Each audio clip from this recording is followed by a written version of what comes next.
नमस्कार, आपण पाहतात रयत संवाद न्यूज चॅनल। दोहा कतार येथे झालेल्या आशियाई सिलंबम स्पर्धेमध्ये महाराष्ट्रातील खेळाडूंची चमकदार कामगिरी।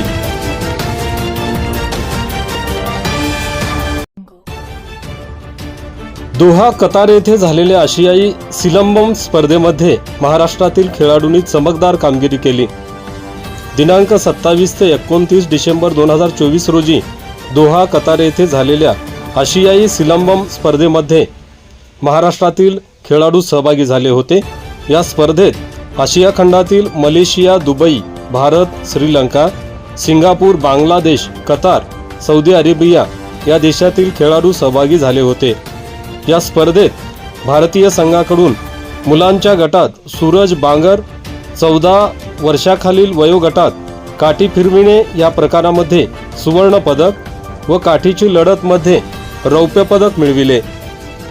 केतन नवले खुला वयोगट काठी फिरविणे खेळ प्रकारामध्ये रौप्य पदक आणि काठीची लढत मध्ये कांस्य पदक मिळविले। मुलींच्या गटात रिद्धिका पाटील 12 वर्षाखालील वयोगटात काठी फिरविणे खेळ प्रकारात रौप्य पदक आणि काठीची लढत मध्ये रौप्य पदक मिळविले। श्रेया दंडे 18 वर्षाखालील वयोगटात काठी फिरविणे खेळ प्रकारात रौप्य पदक आणि काठीची लढत मध्ये रौप्य पदक मिळविले। महाराष्ट्र संघाकडून एकूण 1 सुवर्ण, 6 रौप्य आणि 1 कांस्य पदक मिळविले।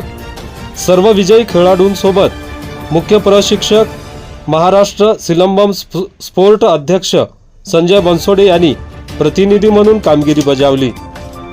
तसेच विजयी खेळाडूंचे स्वागत करण्यासाठी किरण अडागळे, स्मिता धिवार, अभय नवले, रविराज चखाले, गणेश गेजगे, अजय नवले तसेच सर्व पालकवर्ग उपस्थित होते। रयत संवादसाठी अशोक शिवशरण, पिंपरी चिंचवड, पुणे।